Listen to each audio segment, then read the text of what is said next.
Singh, Minister of Health.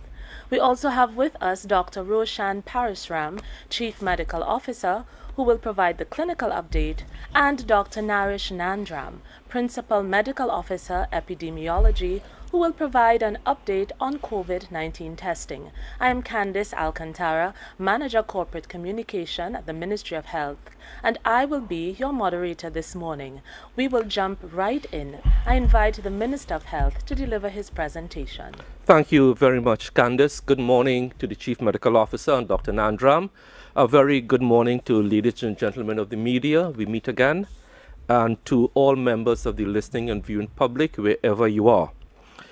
Ladies and gentlemen, at a stakeholder meeting on Thursday gone, which included officials of the Ministry of Health, the University of the West Indies, PAHO, CARFA, TPHL, Chiefs of Staff of Port of Spain General Hospital and Eric Williams Medical Sciences Complex, chaired by myself. In dealing with this cluster phase of coronavirus, which many countries of the world are facing, we have set a strategic objective to move the country from community spread back to cluster spread in the shortest time frame possible. Now, I can't give you a date because there are so many variables, but the strategic objective is to go back to cluster spread where we could identify clusters and lock down clusters as we did before. To achieve this strategic objective, it is going to call for total solidarity across the country, political, social, society, and all systems to be working and in sync with each other. However, there are two parts of this system that recently, one part under the control of the Ministry of Health, which I admitted to last week Saturday, needs to be improved, and I will come to that, and also the other part of the system that needs to be improved. If we are to move the country back into cluster, we need to ramp up our testing, which we have done. The weakness, as we identified and which we admitted to, was the reporting. And this morning here now, I want to sincerely apologize to all of those persons in our step-down or quarantine facilities who have not yet received your results. I humbly apologize. I can only imagine the anxiety that you are going through because you did not call this upon yourselves. So I do apologize, but Dr. Nandram will explain to you what we have done in the past few days to ease your anxiety, and we hope to get your results in the shortest possible time frame so you can go back home. So I do apologize and simply ask that you bear with us for another day or so. It is not your fault. As we admitted that we were simply overwhelmed with the thousands of samples coming in. So we are fixing that, and I will explain what we are doing to fix testing, and Dr. Nandram will go into the details. The quarantine and isolation facilities, we are ramping up those, and I will give you some details in a short while. The contact tracing continues to be robust. That is good. Care and management at our facilities continues to be exemplary, especially at the hospital setting where the most serious cases go. And the last part, which we need a lot of cooperation from, which is not working. Remember, I did say two parts of this were not working. Testing, and now, unfortunately, the other part that is not working is public cooperation. We have not been getting as much public cooperation as we would like. And I will just refer to one article in today's Newsday on page 7, where the police had to go into an area to shut down a party. This is contrary to what we have been seeing all along, that gatherings, whether in the public domain or in the private domain, is the major risk. We can build out all the facilities, but if we don't get the cooperation of the public to conduct themselves in spaces which you have total control over. You may recall last week, Saturday, I asked the population not to have any gatherings at home, no barbecues, no birthday parties, no anniversaries, no weddings. And it was very, very disappointing to see that the police had to shut down a 32 people event in a home. This is how we cannot flatten the curve, and this is how we cannot go back from community spread to from community spread to cluster spread. What are we doing at the ministry? Because we can do this together. We can do this. We are increasing our testing capacity. We are resourcing it. We are increasing our quarantine and step-down facilities. Yesterday, I visited both TPHL, and Dr. Nandram will go into details as to how we have brought down the backlog in testing and what we are doing to ramp up efficiencies there with resources. Yesterday afternoon, I also visited the Penal DB campus, where we are going by the end of the week to bring on an additional 110-bed quarantine or isolation or step-down facility. Under UTT at the Valsayn Teachers College, we are going to have a new facility there. We have also taken a decision this morning that learning from the global experience with persons in long-stay homes, I have spoken this morning to the president of the association that manages these long-stay facilities. The two major subpopulations we are concerned about are school children. So we have taken a decision not to open schools until January and keep them safe at home. That is one. But the aged, although we have been working with them, bearing in mind now we have community spread, we need a different, slightly different approach to homes for the aged. Because in countries that did not manage this properly, over 50% of the fatalities came from these homes.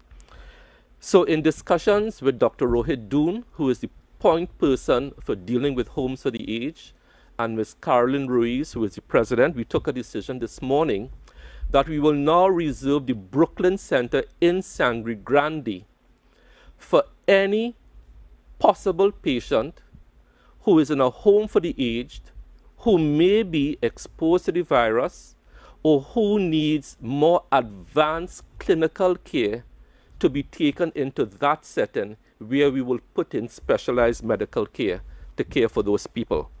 We will draw up the clinical criteria over the next couple of days, and Dr. Doon and myself and the CMO will be in contact with Ms. Ruiz to share the criteria that we could take out persons from these homes who fit the clinical criteria and take them into this specialized, if we use the term bio-bubble, to make sure that we treat our elderly in the most compassionate and careful manner.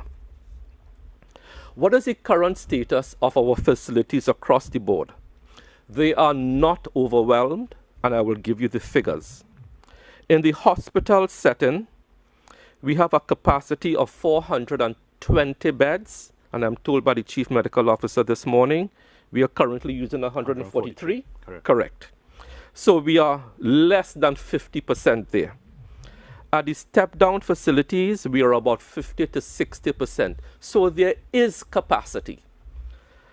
In addition to the step-down facilities, which we currently have of about 360, we will be bringing in, as I said, Penal DB campus by the end of next week with 110 beds, and UTT with another 100 to 150. So there is going to be capacity. However, physical capacity is one thing, but the human capacity to man these systems is finite. We can add as much beds as we want, but we need doctors, we need nurses, we need drivers, we need admin assistants, and some of our healthcare workers are already complaining about burnout. I am appealing to those like those who threw this party that the police had to shut down. This is what is going to overwhelm our system. The responsibility is a shared responsibility between government and the public. So I need the public's cooperation to behave as we did in the first phase of the lockdown, where you only venture outside to go to the grocery, to go to the pharmacy, to go to work. We don't need orders to do that. If we can all pretend we are back into the lockdown phase, we can flatten this curve again, and we will flatten it. We will flatten it, but we need the cooperation of the public, because we don't want to overwhelm the system both physically, and we don't want to overwhelm healthcare workers. I have to keep an eye on healthcare workers and their health and their safety. So I am appealing to the public as I close to conduct yourselves in a responsible manner, wear masks, social distance, wash your hands, and most importantly, stay home if you are ill. And as I close, I again want to apologize to those members of the public who are in our step-down facilities awaiting your results.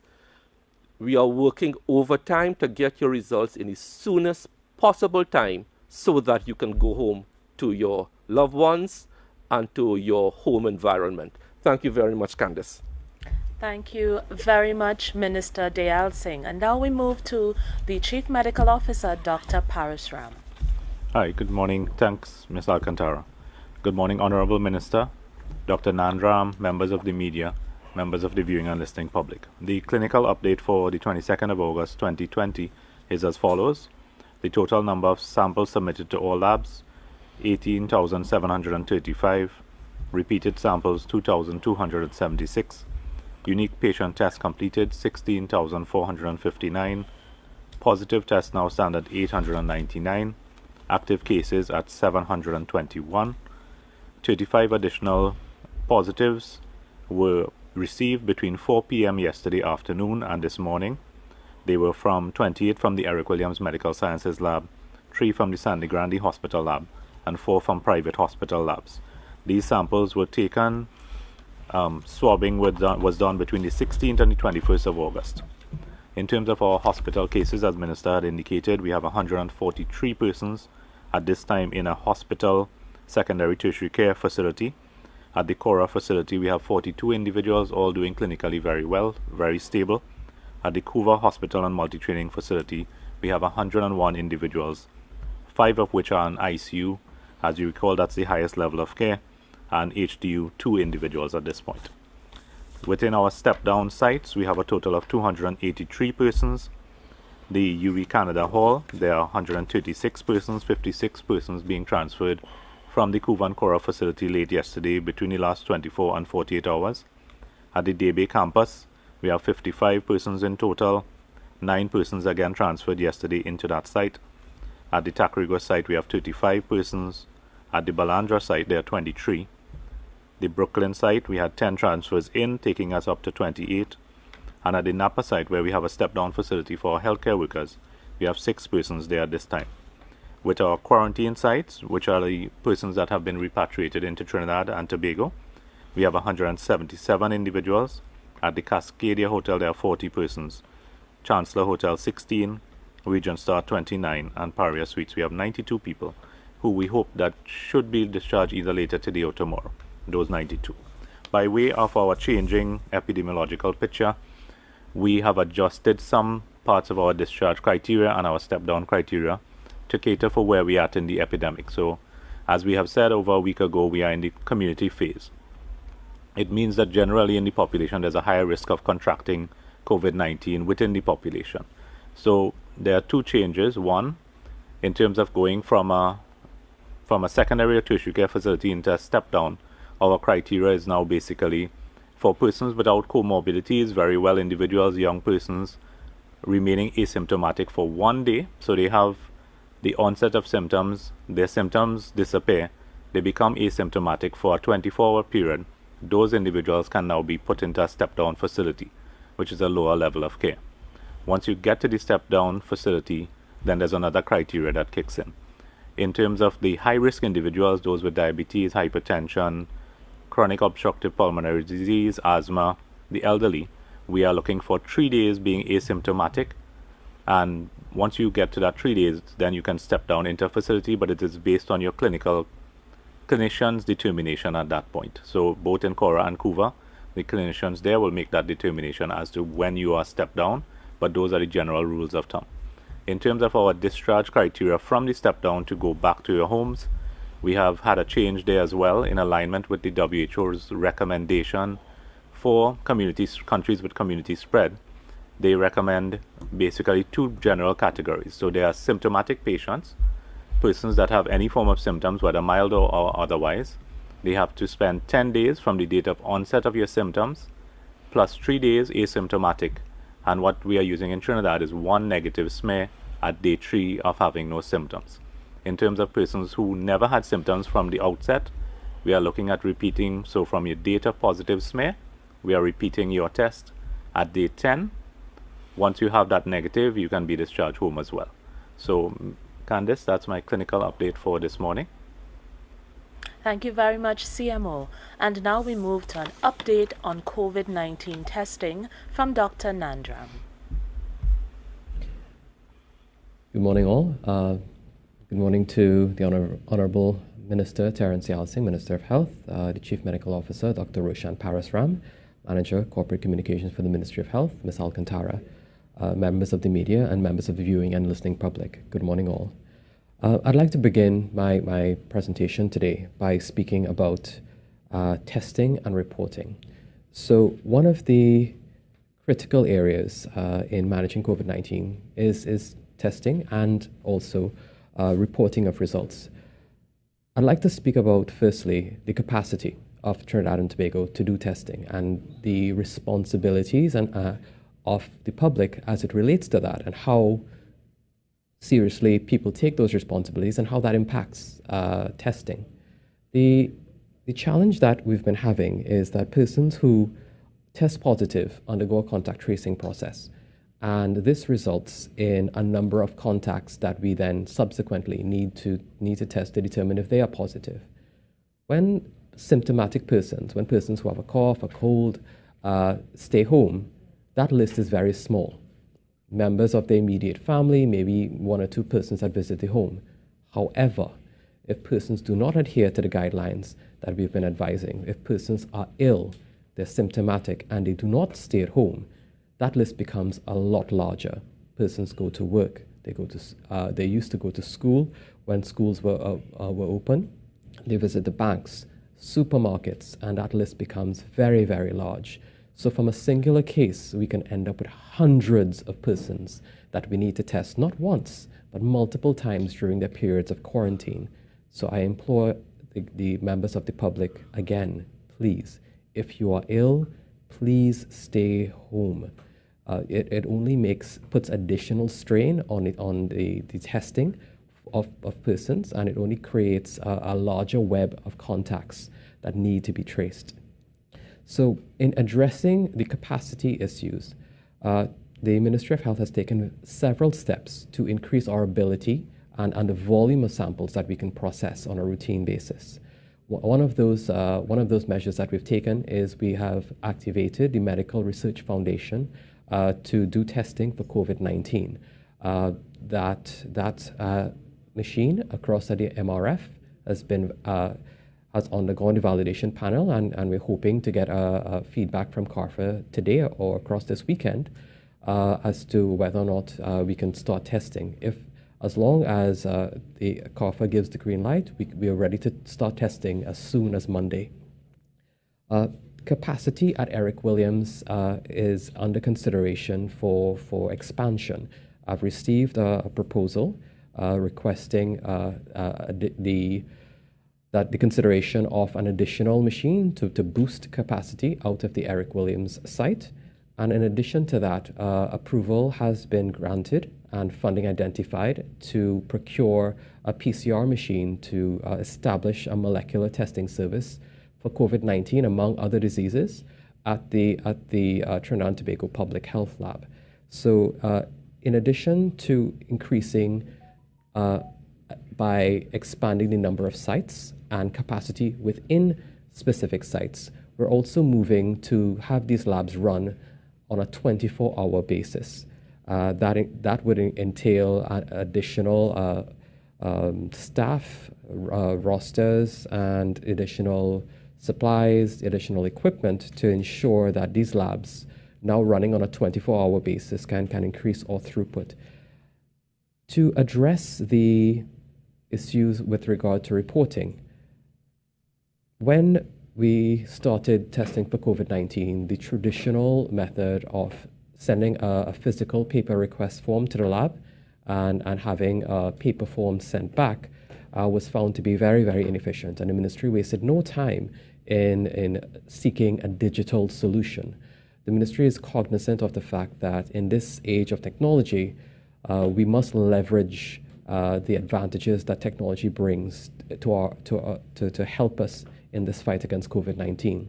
With that in mind, the decision was taken to expand the digital network of the Trinidad and Tobago Public Health Lab Information System into all the RHAs.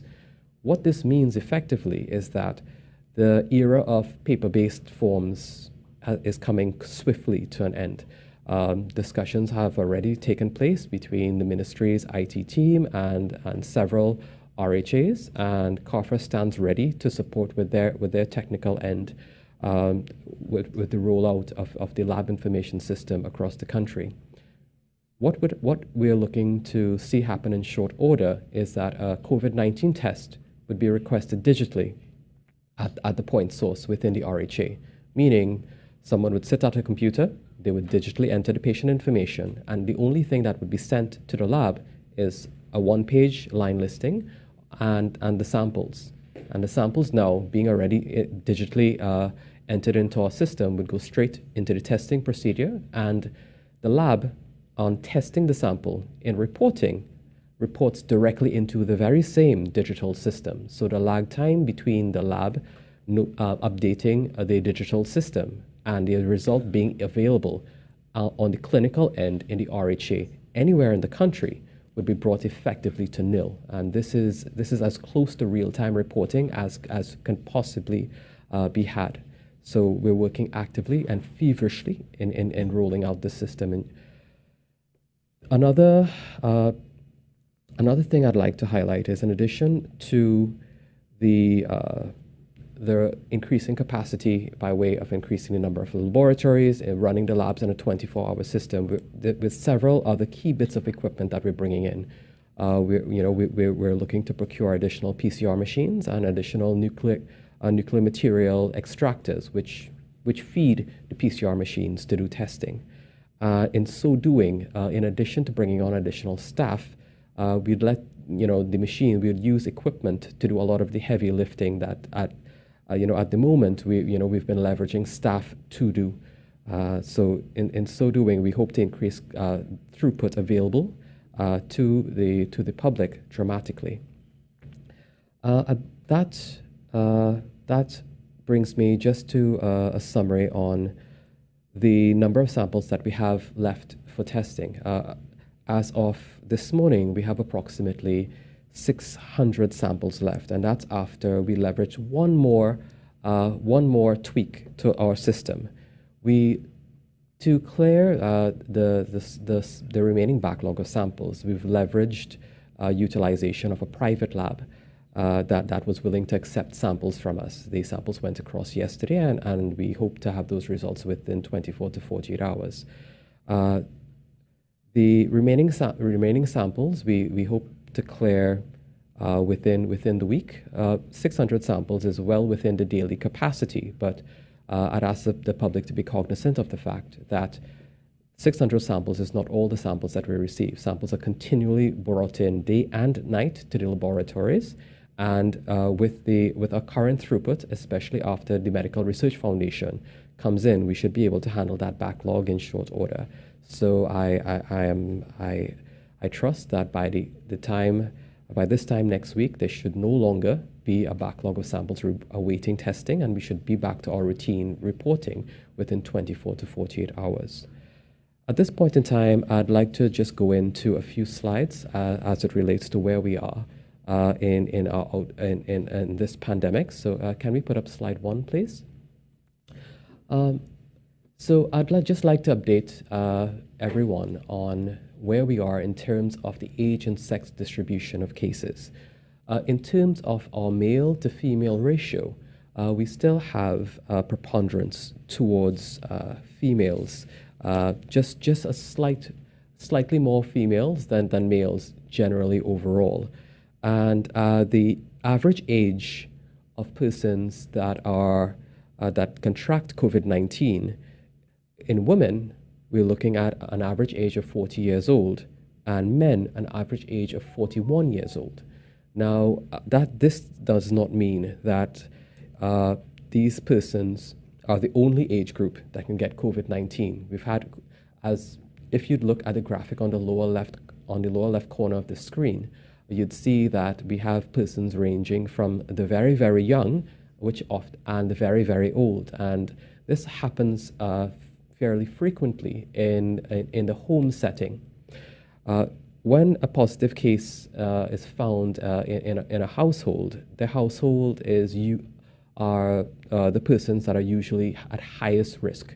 They're the persons that are in most frequent contact and in contact usually with the positive case for the longest period of time. So the persons that you are most likely to infect if you have COVID-19 are in fact your very own family. And we've seen clusters of cases occur in family homes time and time again. The other place that persons spend a lot of time would be in their workplace. And we often get lulled into a sense of complacency because of a familiarity with our co-workers. You know, we don't sometimes use masks when we should be using them. And I would encourage persons at work, if they cannot social distance, please wear your masks. Please, please do, because a singular case within an office can then trigger many, many members of staff being put on quarantine if masks are not worn, and measures such as social distancing and hand washing are not adhered to. So I'd like to ask for slide 2, please. Now, these two histograms, or bar charts, if you will, show there's a bit of overlapping information between the two of them. The bar chart at the top shows the last month. So we're just about 1 month in from our first locally acquired case. And as you'd see in July, there weren't a lot of cases coming in. It was a comparatively slower period. And if you look at the period of August, you'd see that we got significantly larger number of cases, and that, we really saw a log phase of growth during that period. The graph on the bottom shows August in isolation. And these figures are some of the highest that we've seen thus far in the outbreak, and these figures are compiled by the date the sample was taken. So each day represents the number of samples that were taken on that particular day, and it's a much more accurate and a much better way to represent our current situation than taking the number of cases that are reported in a day. These figures, these bar charts are based on the day the sample was taken, and it really reflects the number of people that was sick on that particular day that presented for testing. I'd just like to move to the third. So these are the daily COVID-19 positive cases by the date the sample was collected, and it spans from the 20th of the 7th right down to the 18th of the 8th. So from the 20th of last month to the 18th of this month. And this really brings into focus the rise in the number of cases that we've seen across the last month or so. Very early in July, as I've mentioned before, we saw a slow increase in cases, and that picked up pretty quickly during the month of August. We've seen a comparatively lower number of people in the last few days coming in positive that were tested more recently, but I don't want to hang my hat on that just yet because we still have some samples outstanding, and I'd just like to highlight that and bring that to the attention of the general public. This does not necessarily mean that our cases are going down as indicated by the dashed trend line there. Until all the data is in, I'll reserve comment on that, and I'll just say that this is the data that we have so far to work with, and that trend line for those last 2 days on the 17th or 18th until all samples are reported for the 17th and 18th. I'm not going to put out that this is accurate until we have all the results in. That ends my presentation at this point for today, and Ms. Alcantara, I'll pass back to you. Thank you very much, Dr. Nandram. And straight into the question and answer segment. I know that our media representatives have many questions ready. Please indicate your name and the media house that you represent before posing your question. We ask for a maximum of 2 brief questions per media house, please. And of course, if we have additional time, we will accept another question or 2. And we begin with Guardian Media Limited. Hi, good morning. This is Soini Gray from CNC3. Morning. I wanted to ask, is there we have a 13th person who died, a male. Is there an emerging profile of the type of persons who are dying from the virus? Since this has been, we've had at least 3 recent deaths. And my second question is either for Dr. Parasram or the health minister. The health minister spoke about, staff is experiencing burnout. What is being done to boost staff capacity in the short term? Any plans to recruit? I know we had some persons coming from Cuba, or maybe train up local staff or tap into our medical students, either from nursing, either nurses, student nurses or doctors. Those are my 2 questions. So I'll take the second part first, and then we'll go to the Chief Medical Officer.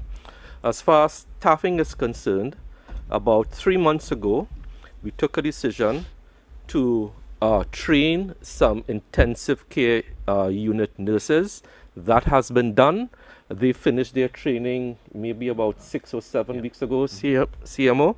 So right now we are in a good place as far as intensive care unit nurses are concerned. We have brought on in the past 2 weeks, and CMO could correct me if I'm wrong, about 25 doctors, 50 nurses. But it's not only medical staff. We are also bringing on support staff because you need drivers to transport samples. You need admin assistants to do the database entry. So we are expanding and hiring people across the spectrum of services that we need. Clinical, paraclinical, and admin support. So that is being done to strengthen every part of the system, from TPHL, the CMOH's office, Ministry of Health. So we are doing that to prevent major staff burnout. But what is always lost in these conversations is not only what the ministry is doing. We must always say, what is the public doing? Because yes, we have facilities, but the facilities are not there for people to go out, be reckless, and then use the facilities. We have the facilities, so you get sick at work, that is getting sick pursuing a productive endeavor. Let's use the facilities for that. Because I am getting some reports that 1 or 2 bars are closing their doors, putting on their TVs, so patrons can watch CPL cricket in an enclosed environment. Now, that type of behavior, in addition to the party which the police had to shut down, is what is going to give us problems. So we need the public's cooperation to make sure that we don't have to use all the facilities and our staff don't get burnt out. So I am hoping we get the cooperation of everyone. You know, stay home, only go out for necessary purchases and to work. Thank you very much. Okay, in terms of your second question, as you know, we had 13 deaths so far. They have more or less mirrored the international sort of descriptions that we are seeing, meaning elderly persons with comorbidities like diabetes, hypertension, obstructive pulmonary disease. More or less we are along those same lines. There are a couple outliers in between, which would have been from younger age groups. However, they would have had other comorbidities to the most part. So we are mirroring, in terms of the deaths, what we are seeing in the rest of the world, in terms of the category of persons that are dying from COVID-19 in Trinidad and Tobago. Candice? Thank you very much, CMO. And now we open the floor for questions from 98.1, please. Good morning to you, Ms. Alcantara. Stephen Cummings here, 98.1 FM, and good morning to the panel, Dr. Singh and CMO, Dr. Nandram. Two questions quickly, one for Minister Dayal Singh and the other for Dr. Parasram. First, I start with Minister Dayal Singh. Minister, welcome back, and thank you.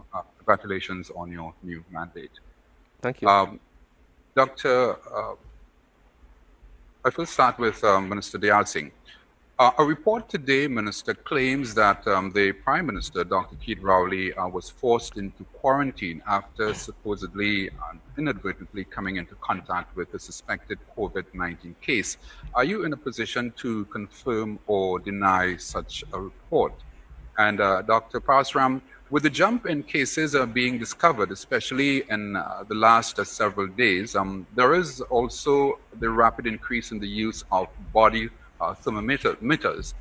Questions have also been raised on the possible harmful radiation effects to the forehead when it is used in that way. Can you tell us about the use, quality, and procedure for employing proper body temperature checks? Because this can obviously be, or it is, in fact, a critical entry point. Thank you. So thank you very much, Mr. Cummings. Nice to see you again. So I have the Prime Minister's express permission to speak about his testing.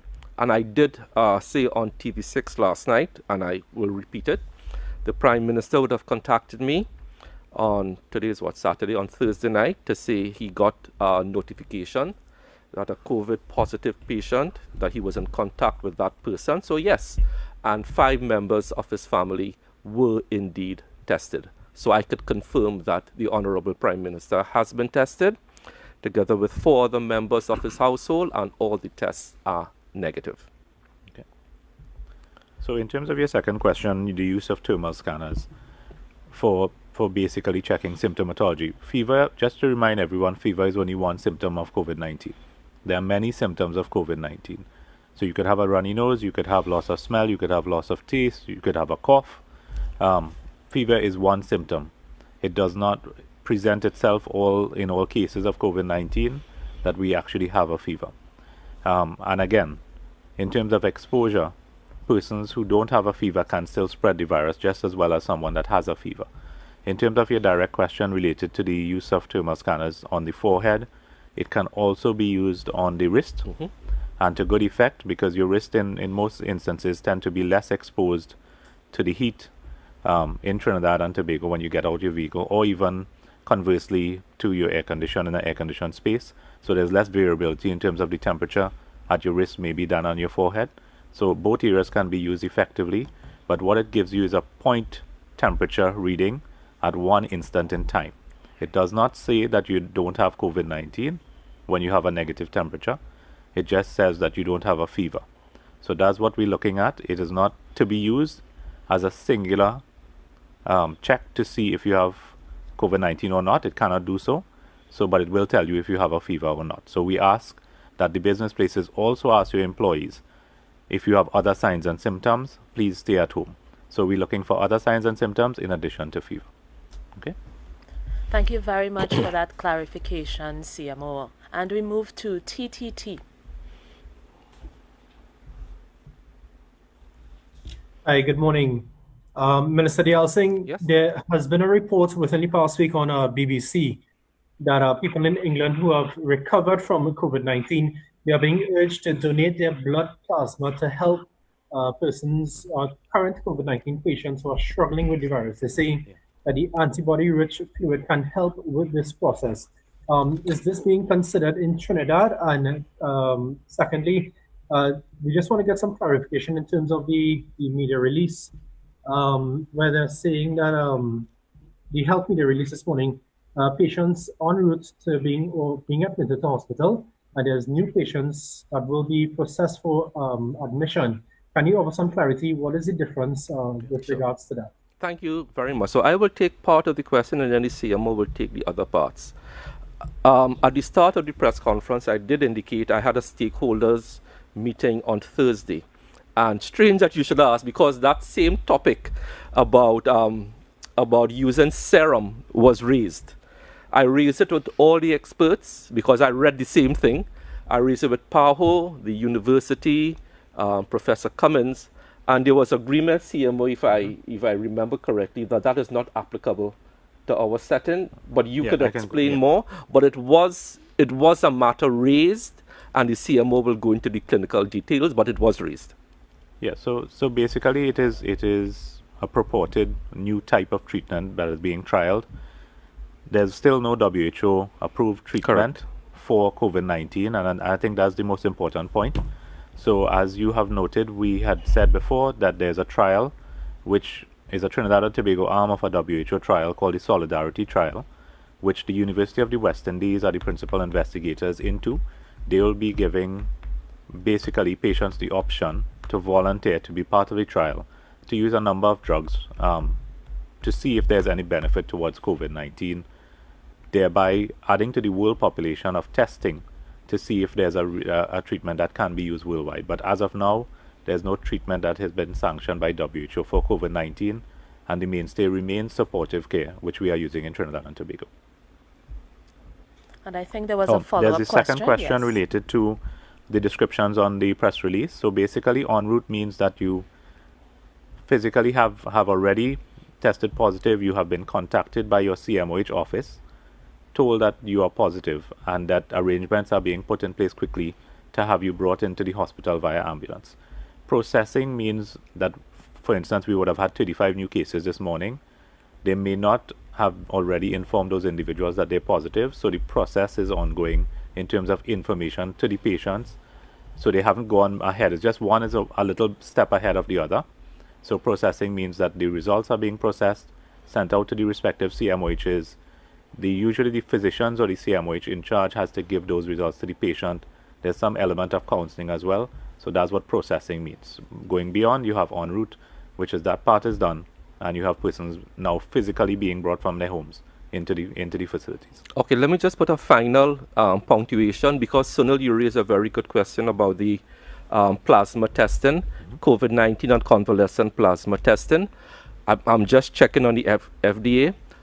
As of now, because things can change, so don't hold me to it. As of now, there is no FDA approved convalescent plasma test that could be used safely. Everything right now is in trial. Okay, so I hope that really clarifies the question, but it was a good issue to raise. Thank you very much. Thank you, Minister and CMO. And now we move to ACP News, please. Hi, good morning. Priya Bihari, acpnews.com. Welcome back, Minister Dayal Singh. Morning, Priya. Nice. Thank you very much. I wanted to discuss a little bit about the testing and the reporting. I think last week, Minister, you said that by Friday we would have had the reporting done within 24 hours. And now Dr. Nandram is saying we have to wait another week again.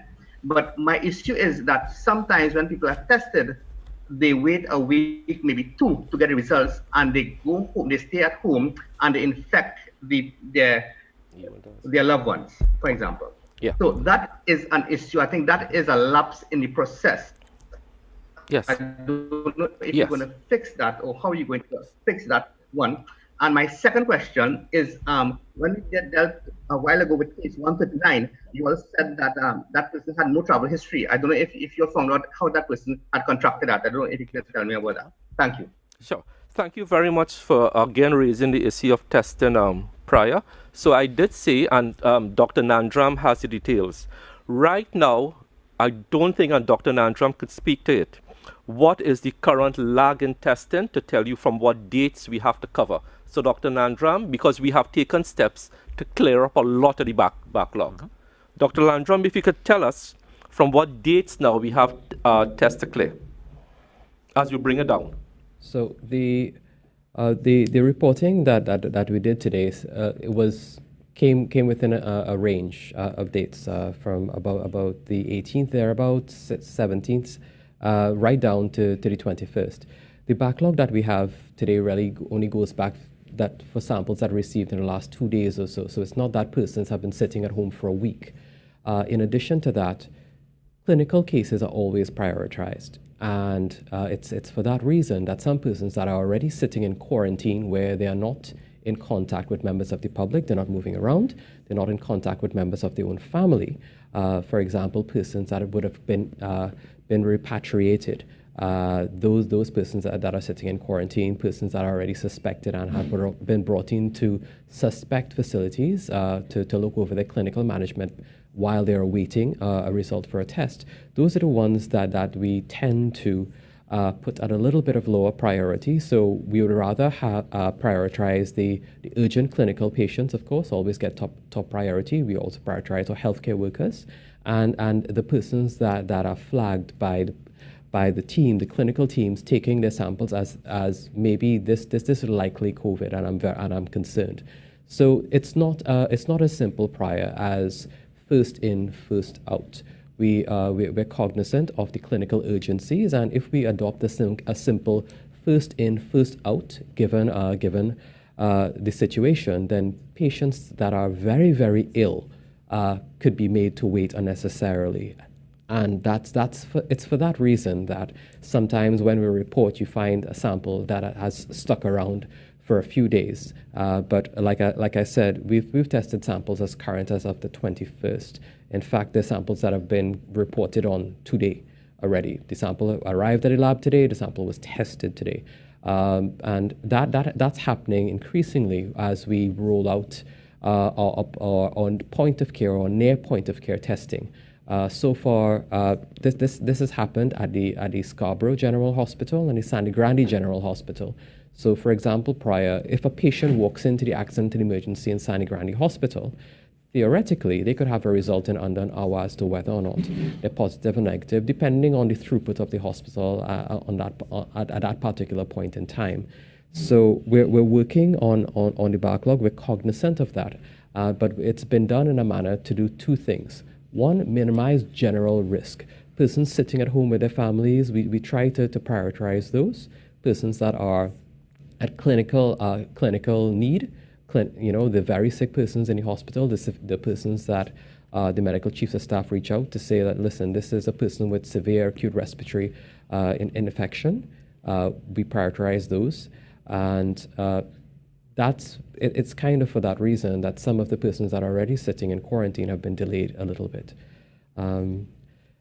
In moving forward, I'd just like to just reinforce that the volume and capacity is of course correlated to our behavior as members of the public. If we wear our masks and social distance and wash our hands routinely, then we protect ourselves, but also those around us. And like I've mentioned, we're seeing a lot of persons infecting their own families and persons in their workplace. So I would encourage everyone to please minimize your risk when you go out, because that's where the initial case in any household would come from. Someone from that household would have gone outside the household, contracted the disease, and then brought it back home, and then in turn infected their household. So whenever you're out in public, please wear masks. Please be responsible if you're symptomatic. If you're symptomatic, please don't go out in public. Please stay home. And I hope that addresses the question prior. Back to you, Ms. Alcantara. Thank you. And I think we had a second question from AZP News, an update on patient 139. Update on patient 139. Okay, so what was the question about patient 139, prior? Travel history. Oh, not hearing him at all. That there was no evidence how the person had contracted the COVID-19. I just want to find if you have found out where the person had contracted it. 189 is the first one. So, what I had alluded to before, I mean, there was some persons throughout, including, I don't want to point out a particular case, right? There are cases throughout that would have had what we call induced spread, meaning contact with persons that would have had recent entry into Trinidad and Tobago. So that has been a feature of phase 2 in certain instances, especially in the early days. But at this phase, the majority of cases that would have contracted it would be via local spread. And basically what we have is a situation where we have, as I said, we've gone beyond cluster. So you have community transmission, means that you can get it from anywhere within Trinidad and Tobago. So most of the cases that we have now are of that nature, but in the early days of phase 2, we would have had some induced cases. Okay, thank you, CMO. And we move now to TV6. Good morning, everyone. Morning.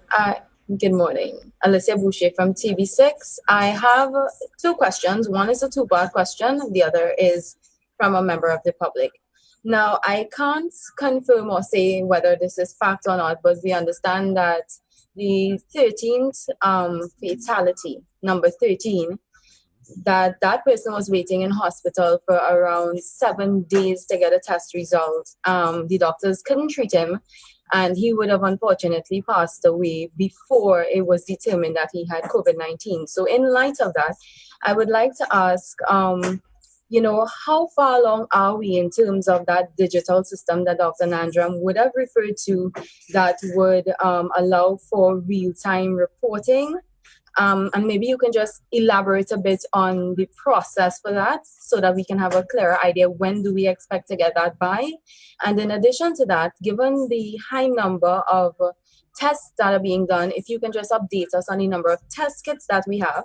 So that's the first two-part question. The second question, we have a question coming in from a religious leader of the SDA, and they would like to find out whether or not they can, behind closed doors, comply with the requisite number of persons, which is 5 right now, and record services to stream to their members. Thank you so much. Okay, so I will deal with one of your many questions. Alicia, you're laughing. The last report I have on test kits, which is a couple days old, because I get a report every Monday morning, is that at a couple days old, we had about 19,000 test kits. We have coming in a few more, 20,000 from Canada, another 100,000 from another source, another 20,000. So as far as test kits are concerned, we're in a very good place. What I can also see, the Gene Expert machines, which we have currently in CARFA, ERHA, TRHA, and to service Northwest. We have already, because the supply chains are now opening up, we have ordered 25 more Gene Expert machines to place in all of the major institutions, including district health facilities like Couva, Shogunas, Siparia, wherever you have these 24-hour health facilities. We'll put one in Cora and all the major hospitals, because supply chains have now opened up and there is now capacity. So we have ordered 25 more Gene Experts together with 25,000 more kits. So that is where we are with kits now, Alicia. Thank you. Yeah, in terms of your patient, without giving out anything about the patient, but it's a good question. Clinicians don't treat test results. We treat patients, right? So each patient will be treated on their merit, based on especially seeing that we have no specific treatment for COVID. We will treat the patients symptomatically to the best of our ability, whether we get a test or not. So all patients that are admitted, whether they suspected, they confirmed, they will be given the utmost level of care by the clinicians, and they have been given that throughout the institutions in Trinidad and Tobago. And it's an important point to note as well if you're at home.